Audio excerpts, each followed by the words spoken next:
Gimana mungkin sebuah negara yang nggak pernah berhenti melahirkan pemain kelas dunia, tapi sampai hari ini belum pernah mengangkat trofi Piala Dunia? Portugal punya hampir semuanya, legenda, bintang, bahkan salah satu pemain terbaik sepanjang masa. Tapi setiap Piala Dunia datang, entah kenapa mereka selalu gagal di saat yang paling menentukan. Kenapa negara dengan begitu banyak pemain hebat justru selalu gagal menjadi raja dunia? Tonton videonya sampai habis ya guys. Jangan lupa tekan tombol like, subscribe, dan aktifkan lonceng notifikasinya. Portugal, atau yang dijuluki Seleção, selalu punya generasi emas di setiap era. Di awal abad ke-21, muncul nama Luis Figo, salah satu winger terbaik di dunia yang pernah dimiliki sepak bola.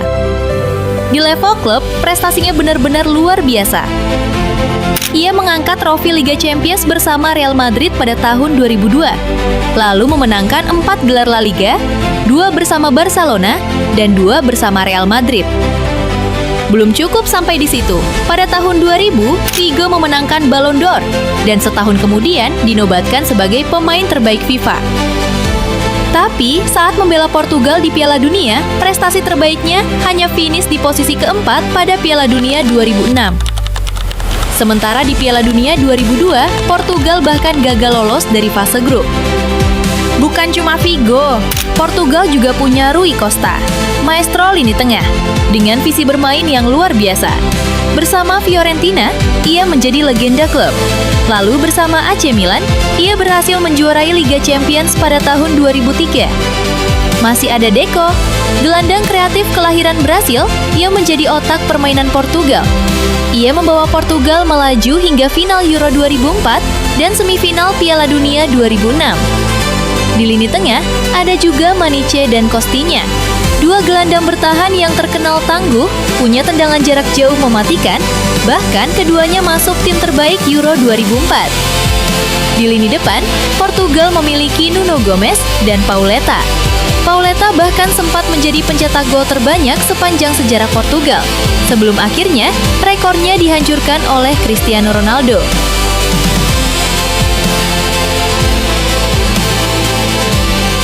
Generasi berikutnya, Portugal kembali dipenuhi pemain kelas dunia.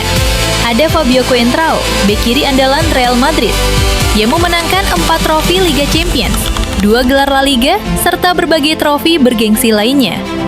Lalu ada Raul Meireles, gelandang pekerja keras, yang menjadi bagian penting saat Chelsea menjuarai Liga Champions musim 2011 hingga 2012. Kemudian muncul Nani. Bersama Manchester United, ia memenangkan 16 trofi, termasuk 1 Liga Champions dan 4 gelar Premier League. Di lini belakang ada Pepe, bek tengah legendaris yang selama bertahun-tahun menjadi tembok kokoh Real Madrid dan salah satu bek terbaik dunia. Masih ada lagi Ricardo Quaresma, winger dengan teknik trivela yang ikonik. Di level klub, ia memenangkan 2 gelar Serie A, 1 Coppa Italia, 1 Liga Champions, dan menjadi bagian dari skuad Inter Milan yang meraih treble bersejarah di bawah asuhan Jose Mourinho. Puncaknya dan sang masterclass adalah Cristiano Ronaldo, pemain yang memecahkan hampir semua rekor. Juara di level klub, juara bersama tim nasional, peraih 5 Ballon d'Or, dan salah satu pemain terbesar dalam sejarah sepak bola.